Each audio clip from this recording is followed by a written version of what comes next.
जयंत पाटलांच्या राजीनाम्याचे वृत्त खोडसाळपणाचे आमदार जितेंद्र आव्हाडांचं वक्तव्य। जितेंद्र आव्हाडांच्या वक्तव्याने जयंत पाटलांच्या राजीनाम्याचा वाढला सस्पेन्स।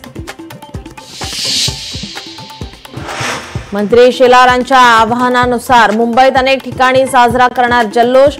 युनेस्कोने शिवरायांच्या 12 किल्ल्यांना जागतिक वारसामध्ये नोंद केल्यामुळे शिवप्रेमी साजरा करणार।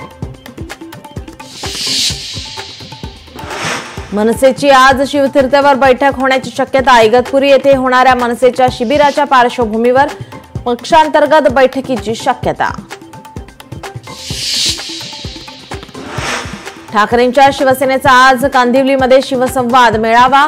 आमदार आदित्य ठाकरेंची मेळाव्याला असणार प्रमुख उपस्थिती। बीडमधील वैद्यनाथ अर्बन बँकेची संचालक मंडळासाठी निवडणूक। दिवंगत नेते गोपीनाथ मुंडेंच्या तिसऱ्या कन्या यशश्री मुंडेंकडून उमेदवारी अर्ज दाखल।